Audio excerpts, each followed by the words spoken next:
İplik rengini kesiyorum burada.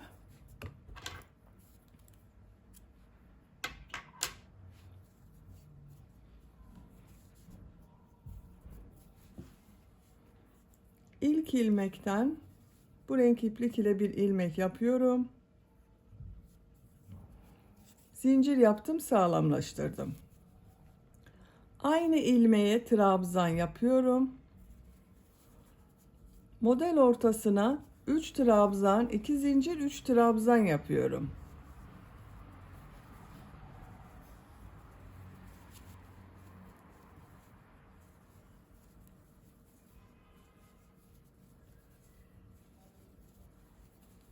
Trabzan üzerine trabzan yapıyorum. Model üzerine 3 trabzan, 2 zincir, 3 trabzan yapıyorum.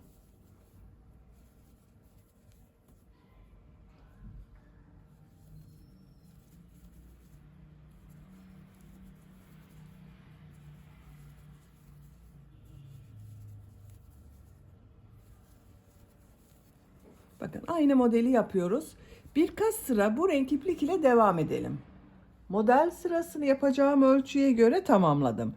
5 sırada renkli iplik ile yaptım. Bakın 1, 2, 3, 4, 5. 8 sıra beyaz renk iplik ile yaptım. 1, 2, 3, 4, 5, 6, 7, 8. Toplam 13 sıra model sırası yaptım arkadaşlar. Santimetre olarak ölçüyorum.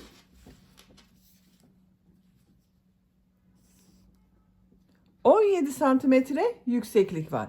Burada bitirmedim. Daha uç bölümü yapacağız. İlk önce bu ön patları yapalım. Bakın ipliği burada bitirdim. En son bir trabzan yaptım.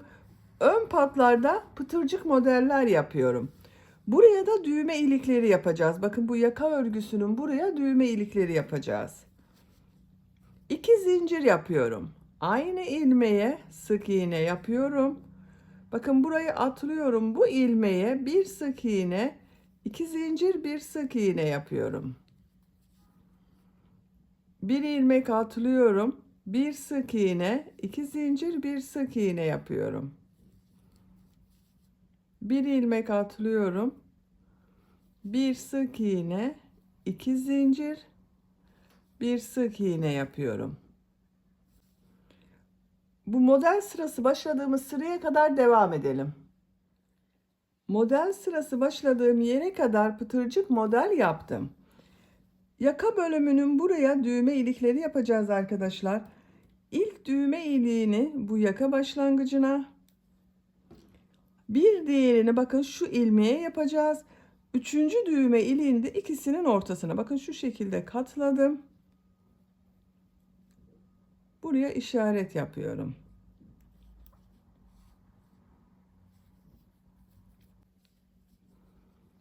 Bu ilmeğe bir sık iğne yapıyorum. Düğme iliği için 7 zincir yapıyorum. Aynı ilmeğe sık iğne yapıyorum. Bu zincir sayısı dikecek olduğunuz düğmenin büyüklüğüne göre değişir. Ben bakın bu şekilde bir düğme kullanıyorum. Bunun geçeceği kadar arkadaşlar. Siz daha büyük düğme kullanıyorsanız 8-9 zincir yapabilirsiniz. Şu ilmeği atlıyorum. Bir sık iğne, 2 zincir, bir sık iğne yapıyorum.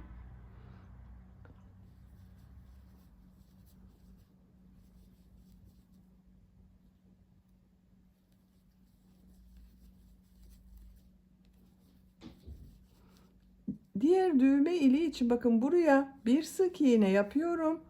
7 zincir yapıyorum. Sık iğne yapıyorum. 2 düğme iliği arasına 1, 2, 3 pıtırcık model yaptım. Bu 2 düğme iliği arasına da 3 pıtırcık modeli yapmam gerekiyor.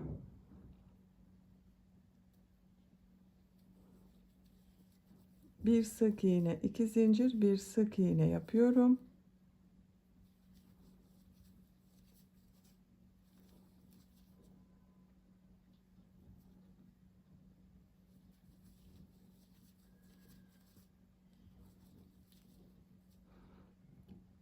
Şu ilmeğe bir sık iğne yapıyorum. Düğme iliği için 7 zincir yapıyorum. sık iğne yapıyorum. 3 düğme iliğini yaptım bakın. Siz tercihinize göre daha çok düğme yapabilirsiniz. Tek düğmeli bir yapabilirsiniz veya düğme iliği yapmadan bağlamalı olarak da kullanabilirsiniz. Bir ip kordon buraya, bir ip kordon buraya yapabilirsiniz. Buraya ve buraya da yapabilirsiniz tercihinize göre. Ben düğmeli yapmayı tercih ettim.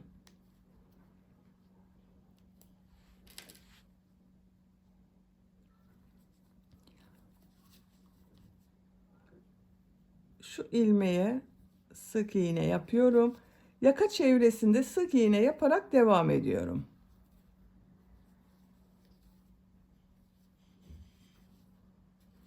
Buraya kadar devam edelim. Yaka çevresinde sık iğne yaparak buraya kadar tamamladım. Bakın yaka görüntüsü bu şekilde oldu. Bu ön patta da burada yaptığımız gibi pıtırcık modeller yapıyoruz.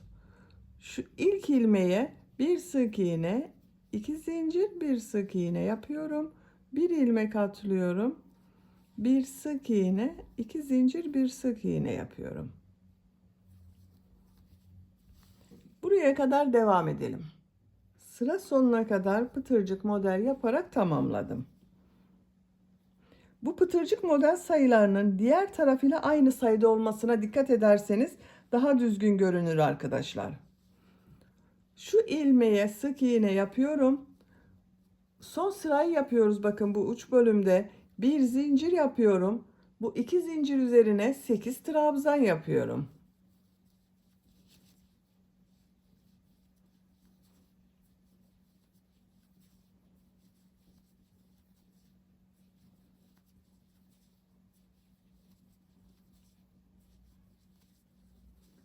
Sekiz trabzan yaptım. Bir zincir yapıyorum. Bu ilmeğe sık iğne yapıyorum. Bir zincir yapıyorum. 8 trabzan yapıyorum.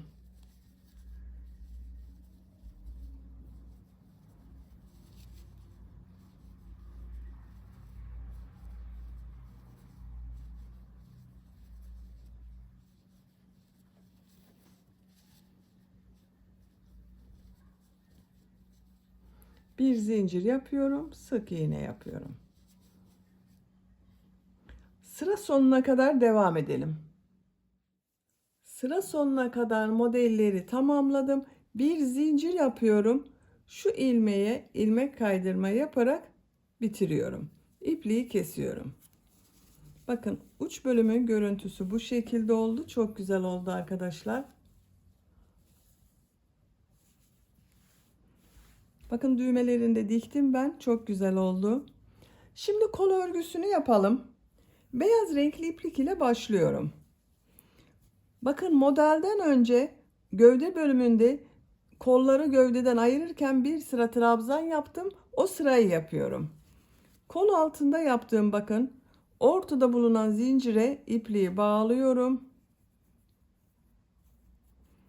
Buradan ilmek yapıyorum. Tığ üzerine iplik alıyorum. Bakın şu şekilde yaparsam devamı olmuyor. Şu şekilde devam ediyorum ben.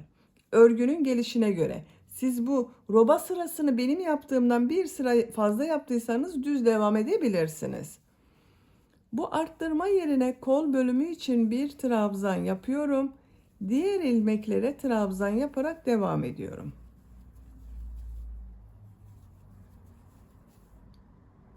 Sıra sonuna kadar devam edelim. Sıra sonuna kadar trabzan yaparak tamamladım. Bu arttırma yerine kol bölümü için bakın bir trabzan yapıyorum. Bu başladığım ilk ilmek ile ilmek kaydırma yaparak sırayı birleştiriyorum. Bakın kol görüntüsü bu şekilde oldu. Şimdi model yerleştirmeye başlıyorum. Burada yaptığımız gibi modeller yapacağız. 3 zincir yapıyorum. 2 ilmek atlıyorum. Bu ilmeğe 3 trabzan, 2 zincir, 3 trabzan yapıyorum.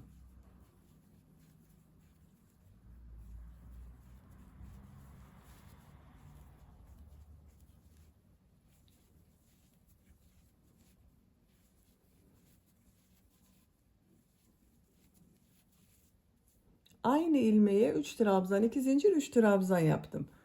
Tığ üzerine iplik alıyorum. 2 ilmek atlıyorum. Bir trabzan yapıyorum. Bir trabzandan sonra bir ilmek atlıyorum. Bu ilmeğe 3 trabzan, 2 zincir, 3 trabzan yapıyorum.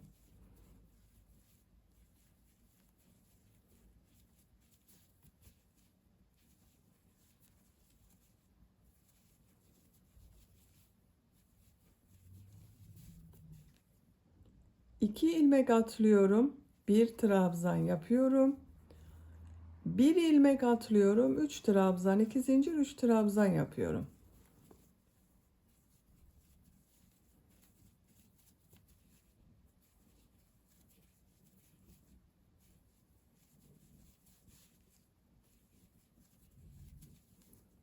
İki ilmek atlıyorum. Trabzan yapıyorum. Sıra sonuna kadar devam edelim. Sıra sonuna kadar modelleri tamamladım. Son modeli de bakın buraya yaptım. 2 ilmek kaldı. 2 ilmeği atlıyorum. Sıra başında yaptığım bakın 3 zincirin 3. zincir ile ilmek kaydırma yaparak birleştiriyorum. Kol bölümünde model yerleştirme yaptım. 1, 2, 3, 4, 5, 6, 7 model oldu arkadaşlar. Bakın bir sıra üzerinde. Bu 7 model ile kol örgüsü devam edecek. 3 zincir yapıyorum. Model üzerine 3 trabzan, 2 zincir, 3 trabzan yapıyorum.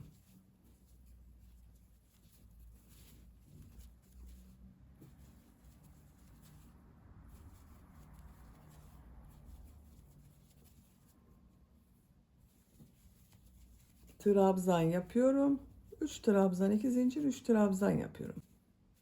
Sıra sonuna kadar devam edelim. Sıra sonuna kadar tamamladım. 3. zincir ile ilmek kaydırma yaparak birleştiriyorum. 3 zincir yapıyorum. 3 trabzan, 2 zincir, 3 trabzan yapıyorum.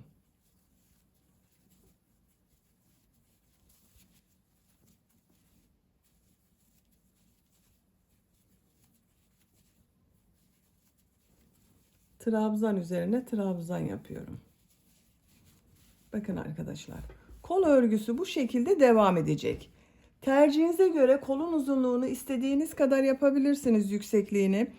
Gövde ile aynı sıra yapabilirsiniz, daha kısa yapabilirsiniz. Kol örgüsüne devam edelim. Kol örgüsünü 9 model sırası yaptım. 1, 2, 3, 4, 5, 6, 7, 8, 9. İlmek kaydırma yaparak bakın birleştirdim. İpliği kestim arkadaşlar. Kol örgüsünü burada bitirmiyorum. Bakın diğer kol örgüsünü de ben tamamladım. 1, 2, 3, 4, 5, 6, 7, 8, 9 sıra beyaz renkli iplik ile yaptım. 3 sıra mavi renkli iplik ile model yaptım. Son sırada burada yaptığımız gibi dilimli modeller yaptım. Bu kolda da aynı yapacağız. Mavi renkli iplik ile devam ediyorum. Bu ilmekten ilmek yapıyorum. 3 zincir yapıyorum. Model üzerine 3 trabzan, 2 zincir, 3 trabzan yapıyorum. Modelleri aynı şekilde devam ediyoruz.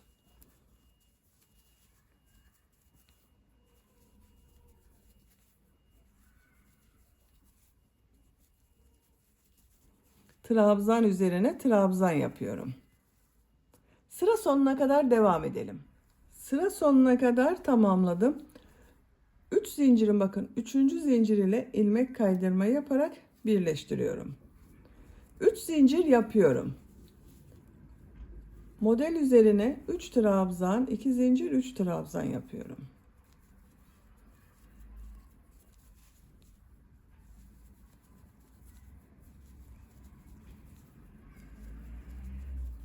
Trabzan üzerine trabzan yapıyorum. Sıra sonuna kadar devam edelim. Sıra sonuna kadar tamamladım. 3. zincir ile ilmek kaydırma yaparak birleştiriyorum. 3 zincir yapıyorum. 3 trabzan, 2 zincir, 3 trabzan yapıyorum.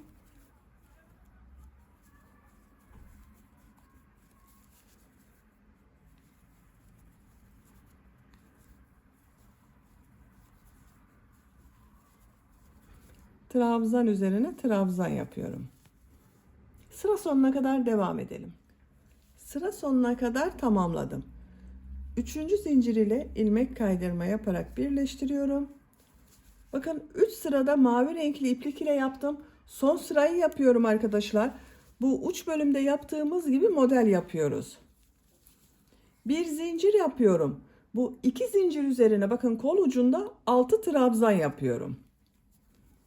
Çok geniş olmaması için 6 trabzan yapıyorum.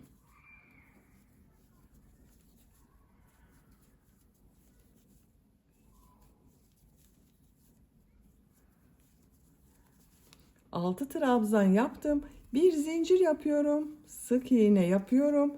Bir zincir yapıyorum. 6 trabzan yapıyorum.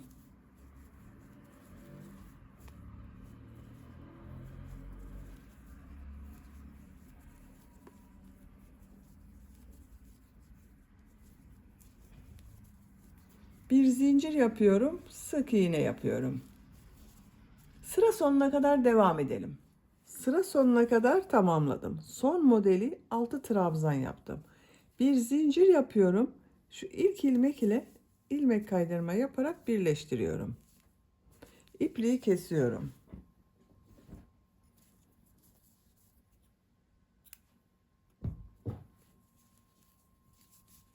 Bakın kol ucunun görüntüsü de bu şekilde oldu. Hırka örgüsünü de bitirdim arkadaşlar. Siz de diğer kol örgüsünü aynı şekilde başlayıp tamamlayabilirsiniz.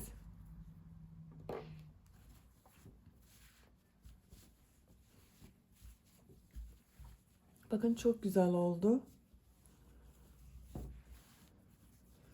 Düğmesini de şu şekilde takıyorum.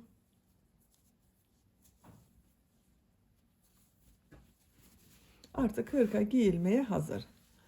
Bitmiş olarak ölçülerini söylüyorum. Kol altının buradan gövde genişliğini ölçüyorum. 24 santimetre. Kol altından yüksekliğini ölçüyorum. 19 santimetre. Kol yüksekliğini ölçüyorum. 15 santimetre. 3-6 ay arası bebek ölçüsünde oldu bakın. Beni dinlediğiniz ve izlediğiniz için hepinize çok teşekkür ederim. Örgü kanalıma abone değilseniz abone olmayı unutmayın lütfen. Sizlerle yeni örgülerde görüşmek dileğiyle. Hoşça kalın, sevgiyle kalın.